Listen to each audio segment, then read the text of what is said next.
The following program is brought to you by Arlington Community Media, where we tell your story.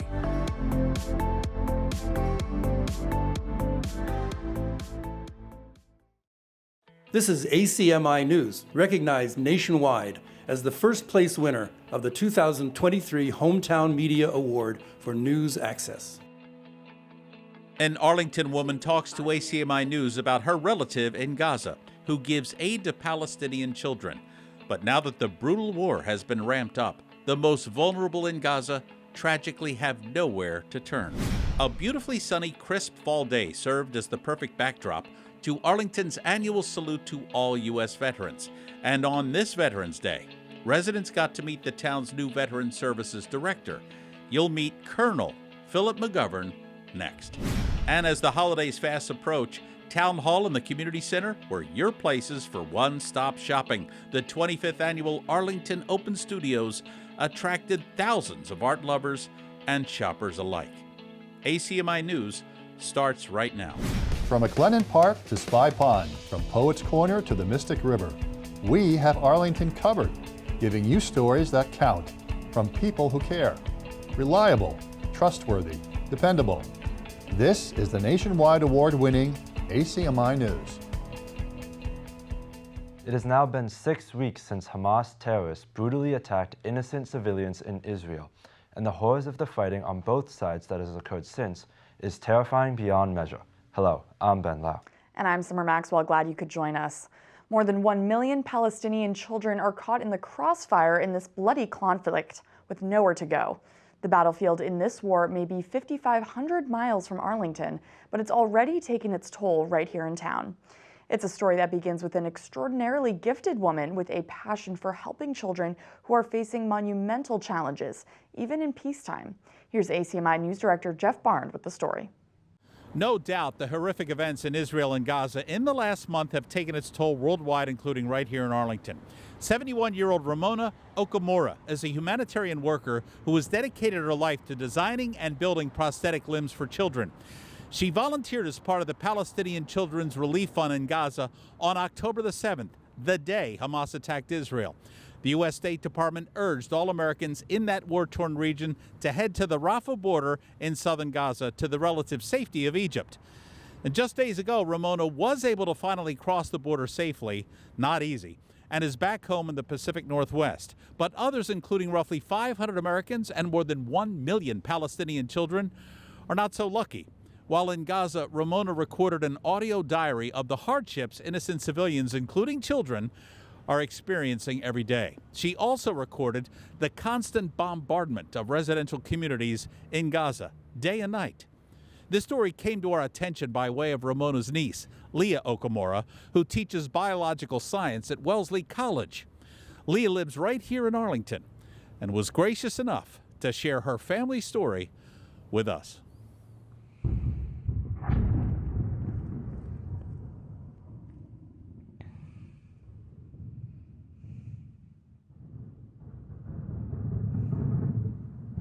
I have a really hard time understanding why, after more than 3 weeks, the U.S. has not been able to negotiate a ceasefire for me and the other 500 Americans trapped in this war zone to allow us to leave safely.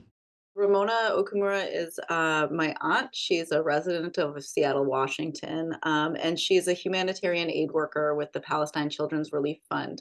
PCRF is a really wonderful organization that is dedicated to bringing specialized medical care to the children of Palestine, both in Gaza and in the West Bank, in areas in which those specialties are just not available.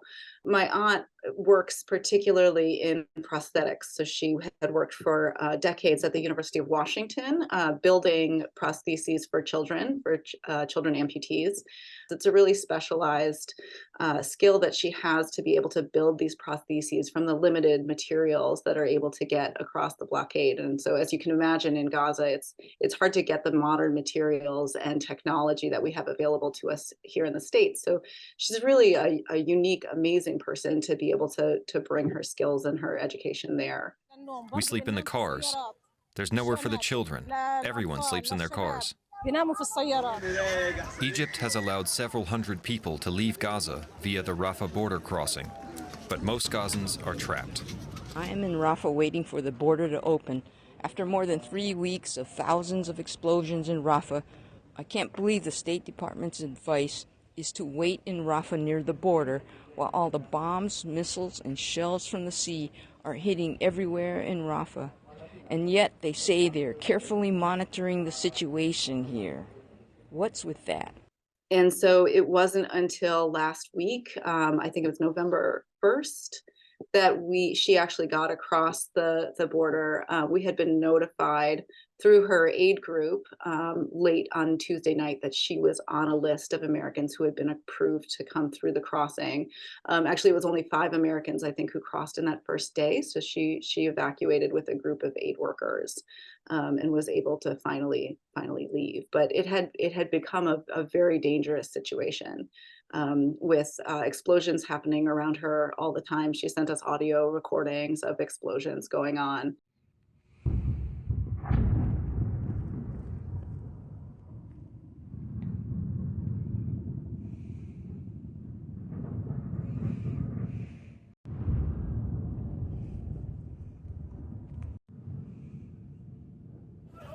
More Israeli airstrikes.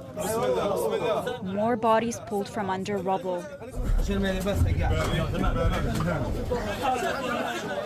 It's affecting everyone. What would you like to say to the people of Arlington, or what thoughts would you like to get out to the folks of Arlington regarding this very ugly affair, once again, in the Middle East?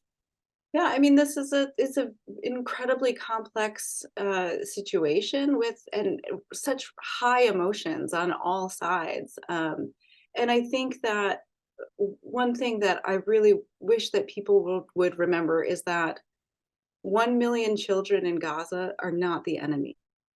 They are not anyone's enemy. And there's no reason to be fighting the children of Gaza. And I really hope that can come across to people and that we can create a safe place for those children to live. The aftermath of an airstrike on a school-turned-shelter run in the northern Gaza Strip.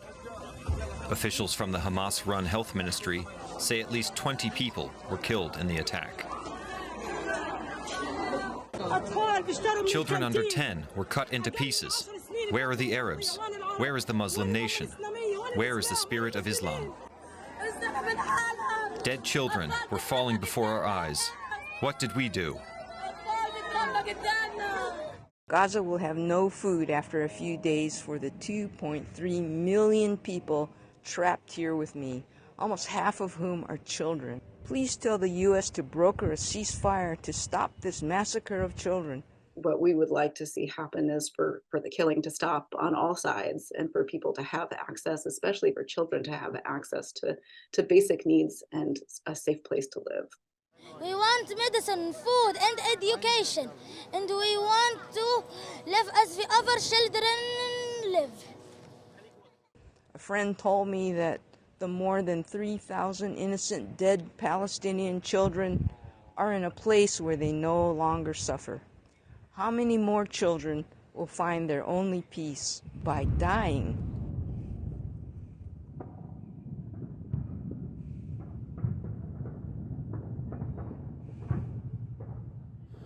When Ramona made it to safety in Cairo, Egypt, she immediately contacted her family and said, quote, "Pray for the people of Gaza who now don't have us as shields from harm." Meantime, Leah's family is taking part in a petition drive to immediately prioritize the safe return of all American citizens and humanitarian aid workers currently trapped in Gaza. As of this report, there are nearly 4,000 signatures. Now, if you're interested in getting more information, just go to change.org. Again, that's change.org. For ACMi News, I'm Jeff Barnes.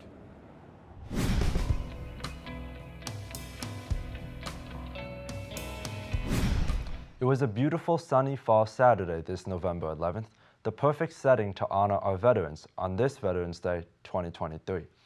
All veterans were invited to march from the Walgreens at 324 Mass Ave to the fire headquarters in Arlington Center. Arlington and state leaders were on hand to say thank you to all of our men and women in uniform and to welcome Arlington's new Veterans Service Director, Colonel Philip McGovern, who began his new job on November the 6th.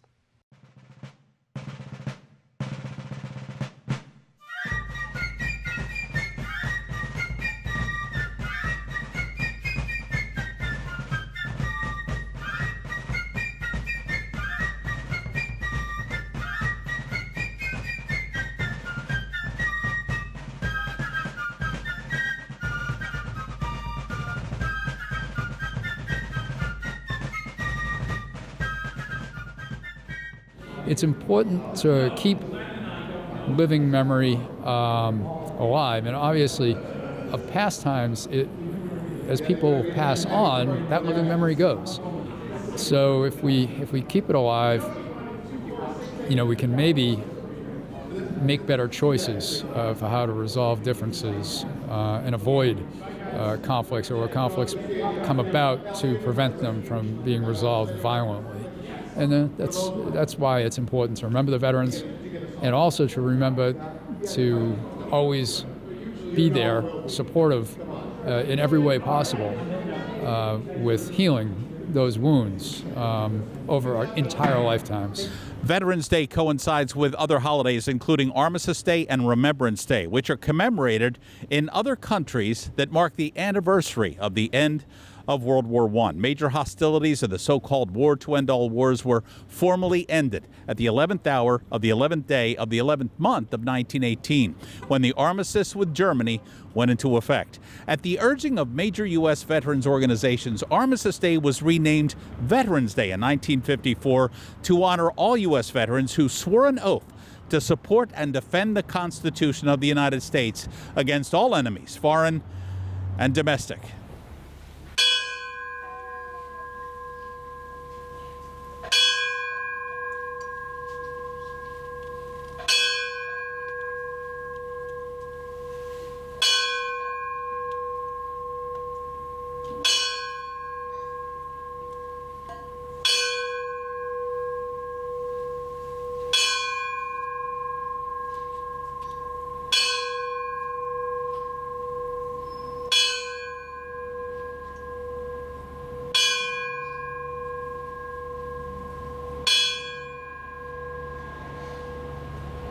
There's really nothing we can say or do that's adequate to thank our veterans, many of whom serve in tremendously difficult positions that, as I said earlier, I think most of us can't even imagine some of the sacrifices they make.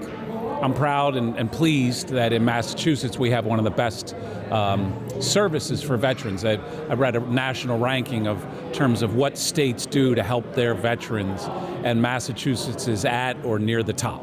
We should be saying thank you, and we should fly the American flag, and we should put the green light at our porch to honor the role of veterans. But if we're really serious about honoring our veterans, then we really have to not just thank a veteran, but employ a veteran, house a veteran, make sure that veteran is getting the mental health services they need, and the other services that are so critically important to supporting our veterans when they come home.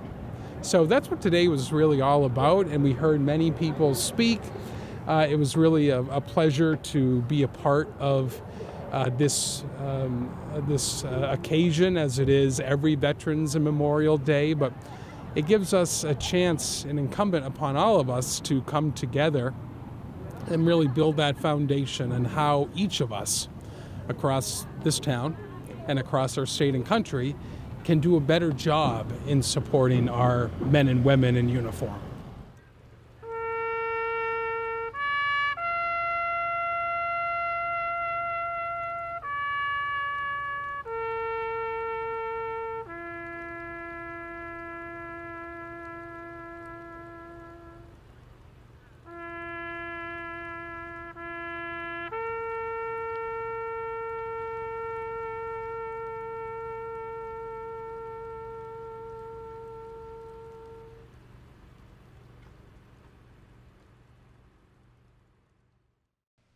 In addition to thanking our veterans every day for going above and beyond, we at ACMi News look forward to working with Colonel McGovern in his new role as the town's Veterans Service Director. In his military career, McGovern rose through the ranks of Private First Class to Colonel. He is a combat Army veteran and a Purple Heart recipient who has completed tours in Iraq and Afghanistan. He has also held an advisory role at the Pentagon and at the State Department with a focus on Russia, Latin America, and the Middle East.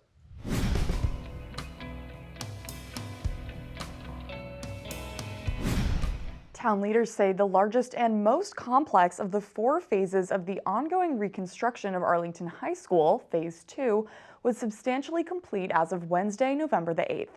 So get ready for a series of public tours early next year. Town manager James Feeney recently visited our Studio A to give us an update on the massive school project. He told ACMi's James Milan, with a project of this scope and complexity, he's pleased this project remains on budget and has only experienced minor scheduling setbacks.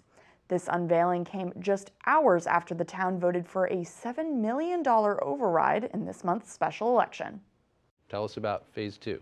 Sure. So after obviously receiving the good news about the election results on late Tuesday night, that rolled into an early morning sort of unveiling ceremony at the new Arlington High School, where we opened Phase 2, which we call the Humanities Wing, which houses 44 classrooms, but also a 2-story library and 600-seat cafeteria.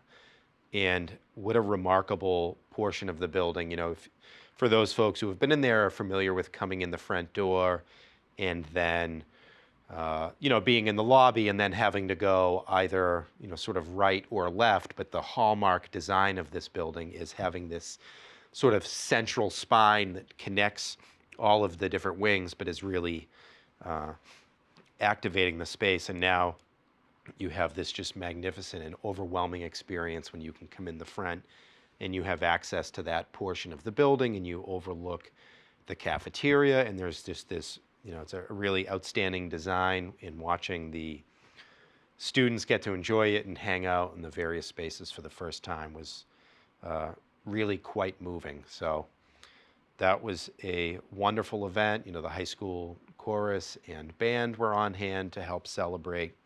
And I just would be remiss if I didn't offer my kudos to our project partners, being Consigli Construction and Skanska, our owner's project management firm, but also to the Arlington High School Building Committee and its various subcommittees that have taken on different portions of the project and have not only helped to deliver the exceptional project we have to enjoy today, but also to keep it on track and on budget, which is really remarkable with a project of this magnitude during such sort of uncertain economic times. And having started this during the pandemic, it's really quite an accomplishment for the community. And I do know that there will be an open house with tours in the months to come, and I really do hope that everyone takes an opportunity to come in and see this building, and it's truly marvelous. You can get the latest on Phase 2 of this major project by going to ahsbuilding.org. Again, that's ahsbuilding.org.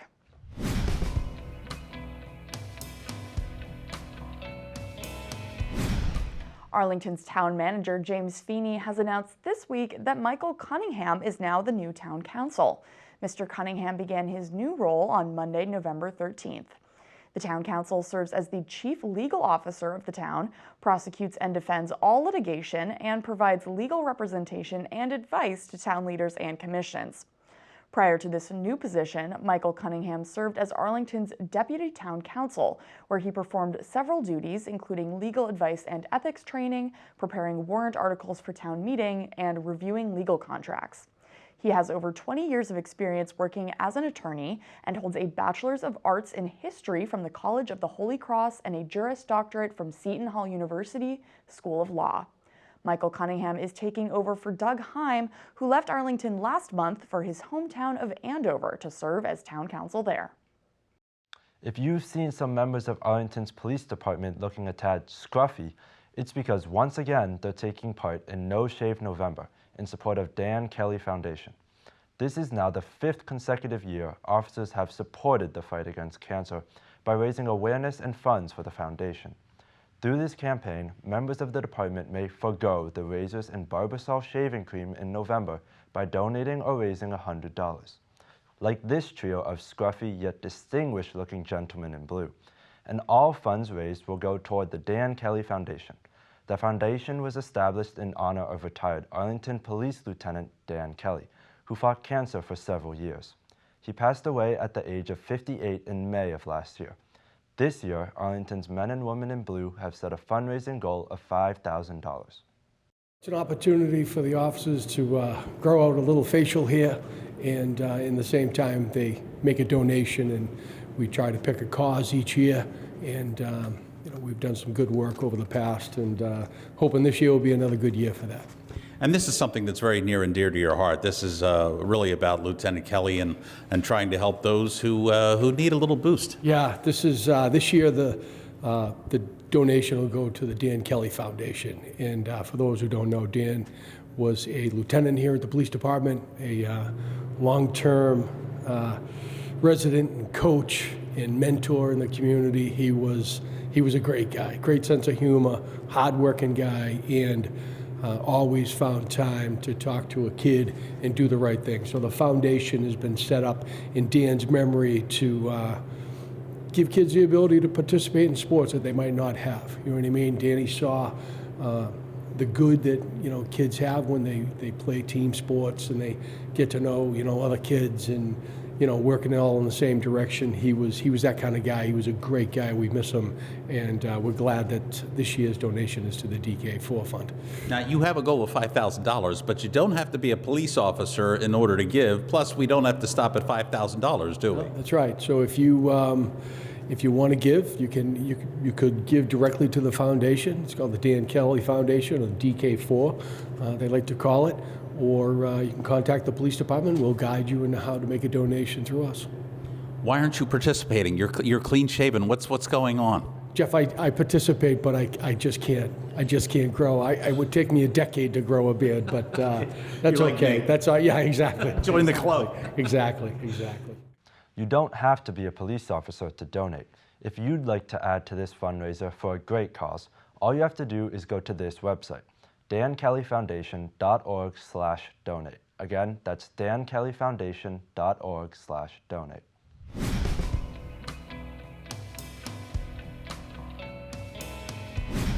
More than 2,000 people turned out for the 25th annual Arlington Open Studios over the weekend. The November 12th event, which is supported by the Arlington Center for the Arts, took place at 3 sites: Town Hall, the Community Center, and the ACA itself. Residents had the chance to speak with artists and purchase a wide range of their works, which includes paintings, photographs, fine jewelry, textiles, and sculpture. No Amazon.com this go-around. This was one-stop holiday shopping, an event that was showcasing local artists.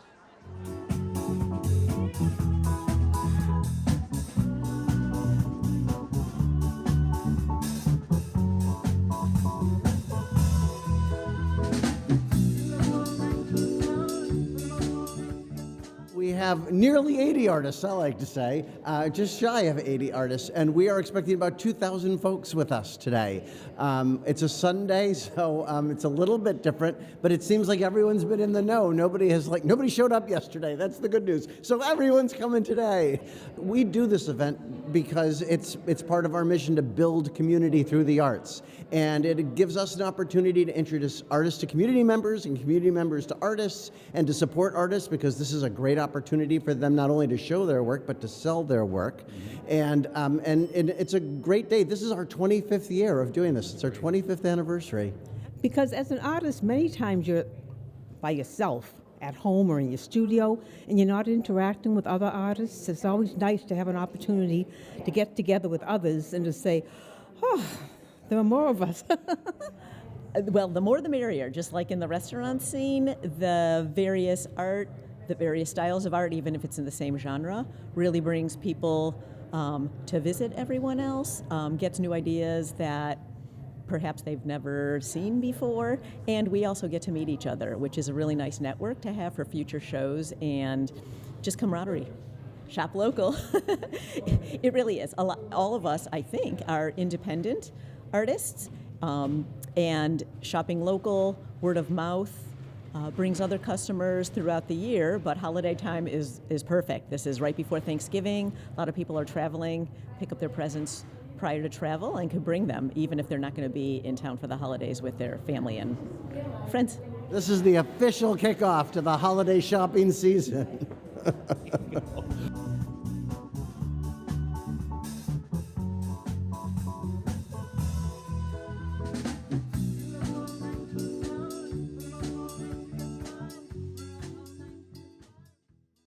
And congratulations to Tom Formicola and crew for another outstanding year. 'Tis the season for ginger snaps and gingerbread, and in some cases, even ginger ale. And in the spirit of this time of year, some of our staff visited ACMi volunteer Wu So-Fi in Arlington Heights as she was harvesting her homegrown ginger roots. We even brought our drone along to capture the moment as Wu and some friends helped with the bounty. Ginger is a tropical plant that takes up to 10 months to grow. March is a great time for planting since ginger can thrive in the warm spring and summer months. Ginger's history goes back more than 5,000 years, dating back to cultivations in Southeast Asia. The ancient Chinese and Indians considered its root a tonic for all ailments, and that still holds true for many people today. In some households, a dose of ginger ale is the first line of defense for most mild maladies. We have no idea how we'll be using this particular harvest, but hopefully she'll invite us over for some tasty test samples. This next story is sure to give us all a nice, serene, and calming effect. ACMi's administrative assistant, Joanne Clinton, ventured to picturesque places along the Charles River to soak in a beautiful fall sunset. And she liked it so much, she wanted to share it with us. The marvelous sun added color to the fall leaves on the trees surrounding the pond. She even captured a flock of Canada geese. Even they were in a good mood. And some sailors seeking the same solace as the geese, well, they didn't want to be left out. We hate to break it to you, enjoy the scenery while you can. The first day of winter is less than 6 weeks away. Yikes. Need we say that D'Agostino's at 1297 Mass Ave makes the most delectable sandwiches on this side of, well, forget the Mississippi. How about the Pacific? Dags has now teamed up with its next-door neighbor, Sports Etc., with a marvelous November initiative.